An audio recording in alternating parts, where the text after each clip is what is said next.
Good evening all of you. This is question number 5 from the chapter of geometrical optics और ये exercise का question है.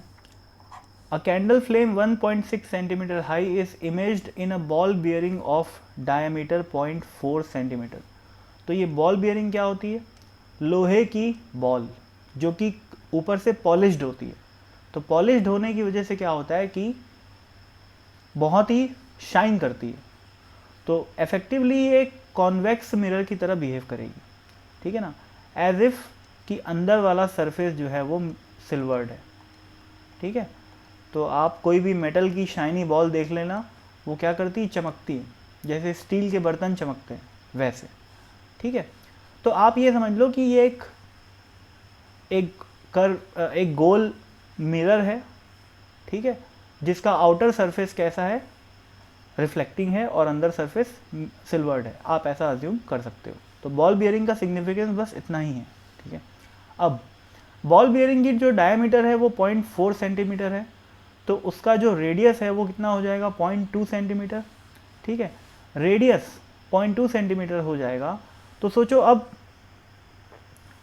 ये मैं कैंडल बना रखा हूँ जिसकी हाइट अपने को 1.6 सेंटीमीटर दे रखी है. ठीक है, तो अब इस पार्ट को देखो, इस मिरर के इस पार्ट को देखो. ये क्या करेगा? एक कॉन्वेक्स मिरर की तरह बिहेव करेगा. अब चूंकि इसका रेडियस ऑफ कर्वेचर 0.2 सेंटीमीटर है, तो फोकल लेंथ हो जाएगी 0.1 सेंटीमीटर. और कॉन्वेक्स मिरर है तो फोकल लेंथ कैसी होती है? पॉजिटिव होती है. और फोकल लेंथ कितनी हो गई? 0.1 सेंटीमीटर. ठीक है, अब कैंडल की हाइट अपने को 1.6 दे रखी है, कैंडल फ्लेम की हाइट. तो हाइट ऑफ द ऑब्जेक्ट को मैं लिख सकता हूँ 1.6 सेंटीमीटर. ठीक है, now if the ball bearing is 20 centimetre away from the flame, यानी कि ये जो डिस्टेंस है, यानी कि ऑब्जेक्ट डिस्टेंस वो कितनी है? 20 सेंटीमीटर. अब 20 सेंटीमीटर है तो पोजीशन को मैं क्या लिखूंगा भाई? अगर मैं इसको मिरर मान रहा हूँ तो मैं इसको पोल मानूंगा. तो इसके लेफ्ट वाले सारे पॉइंट्स का जो कोऑर्डिनेट होगा वो नेगेटिव होगा और राइट वाले सारे पॉइंट्स का कोऑर्डिनेट क्या हो जाएगा? पॉजिटिव हो जाएगा, क्योंकि इंसिडेंट रे की डायरेक्शन कौन सी है? ये वाली है. ठीक है, तो पोल से अगर राइट गए तो पॉजिटिव, लेफ्ट गए तो नेगेटिव. तो अब कैंडल कहाँ रखी हुई है? पोल से लेफ्ट जाने पे, तो यू जो है वो -20 सेंटीमीटर कहलाएगा.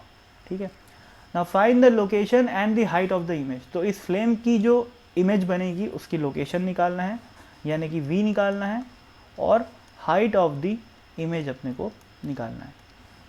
तो सबसे पहले तो मैं क्या यूज़ कर सकता हूँ कि भाई क्या क्या गिवन कंडीशन है पहले देख लो. एफ दिया हुआ है अपने को, हाइट ऑफ ऑब्जेक्ट दिया हुआ है और यू दिया हुआ है. ये दोनों अपने को निकालना है. ठीक है, तो सबसे पहले मिरर फॉर्मूला लगाते हैं. मिरर फॉर्मूला क्या बोलता है भाई? 1/v + 1/u = 1/f. ठीक है, तो इस फॉर्मूला को यूज़ करके मैं क्या निकाल सकता हूँ? इमेज की लोकेशन निकाल सकता हूँ, है ना.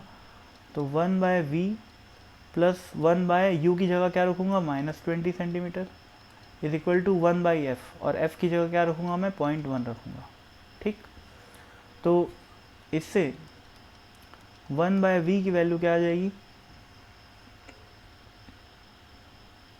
हाँ, 1/v की वैल्यू आ जाएगी 1/0.1 + 1/20. ठीक है, तो ये हो जाएगा 10 + 1/20 कितना हो जाएगा? 0.05.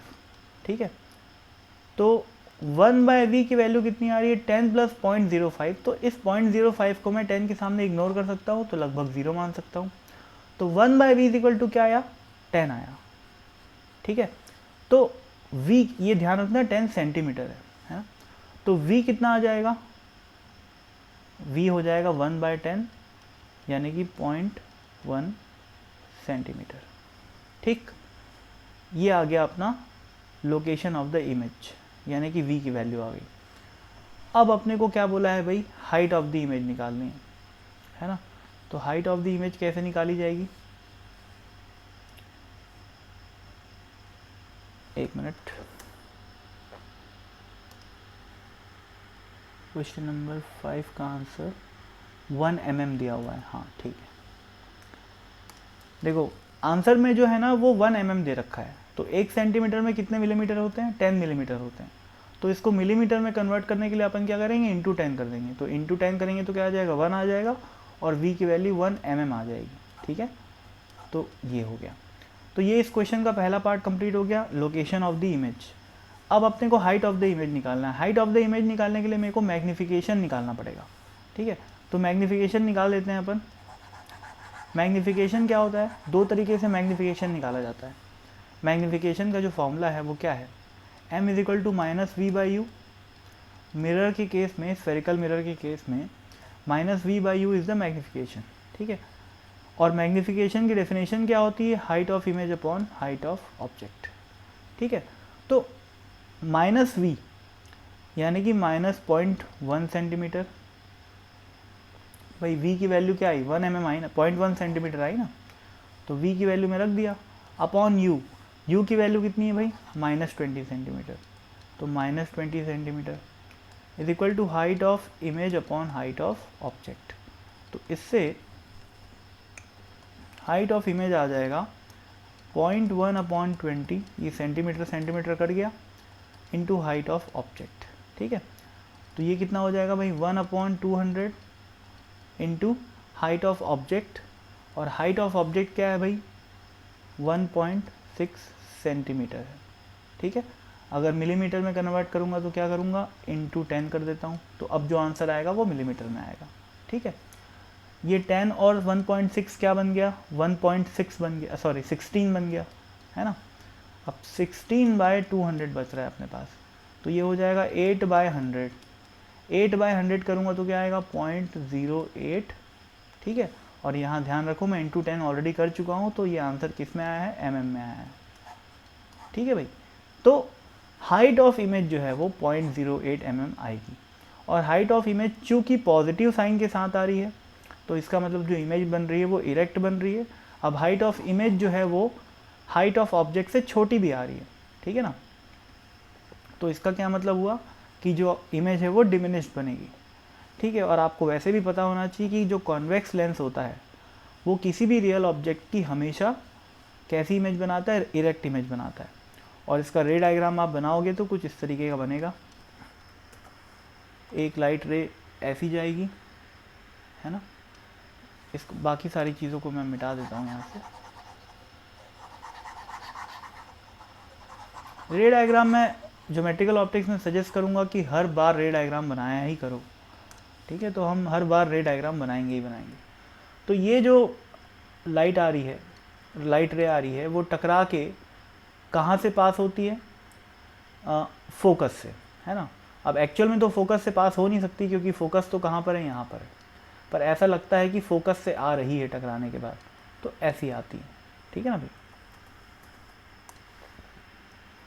इस टाइप का कुछ।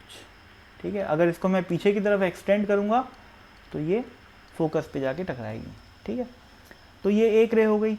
दूसरी रे को अपन कहाँ से लाते हैं, दूसरी रे को अपन एक काम करते हैं, सेंटर ऑफ कर्वेचर की तरफ ले जाते हैं। सेंटर ऑफ कर्वेचर की तरफ ले जाने का क्या मतलब हुआ, जो रे सेंटर ऑफ कर्वेचर से पास होनी है, ये सेंटर ऑफ कर्वेचर, इसका मतलब वो 90 डिग्री पे जाके टकराई है कॉन्वेक्स, इस कॉन्वेक्स मिरर से, यानी कि परपेंडिकुलर टकराई है। परपेंडिकुलर टकराने पे क्या होता है, जिस पाथ से वो रे गई है उसी पाथ में वो रे वापस आ जाती है, ऐसा हो जाता है पाथ। ठीक है, अब देख लो भाई, ये दोनों लाइट तो कैसी है, ये दोनों रे कैसी है, डाइवर्जिंग है, तो एक्चुअल में तो मीट करेंगे नहीं। तो इमेज बनाने के लिए क्या करेंगे अपन, पीछे की तरफ एक्सटेंड किए, तो ये डॉटेड लाइन अपन एक्सटेंडेड लाइन है, और ये कहाँ पर मीट कर रही है, यहाँ पर मीट कर रही है। ठीक है ना, तो ये जो बेसिकली है फ्लेम की इमेज बन जाएगी। ठीक है ना, बिल्कुल छोटी सी दिखाई ऑलरेडी दे भी रही होगी आपको, है ना, डिमिनिश्ड है और इरेक्ट है। ठीक है, इसको थोड़ा जूम करके देख लो, तो यहाँ पर जो ये इमेज बन रही है, ये वाली, ये फ्लेम की इमेज है, और ये डिमिनिश्ड है और इरेक्ट है। इमेज की हाइट क्या है भैया, 0.08 mm, है ना, और इमेज की जो पोजीशन है वो क्या है, इमेज की पोजीशन कहाँ गई, अच्छा वो मैं मिटा चुका हूँ, चलो ठीक है, जो भी है, बैक किया जाए तो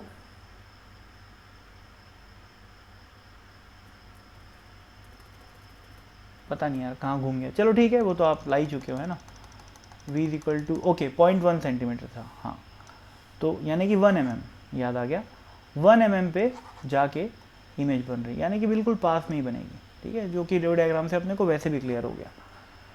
तो thank you so much for watching this video, thank you.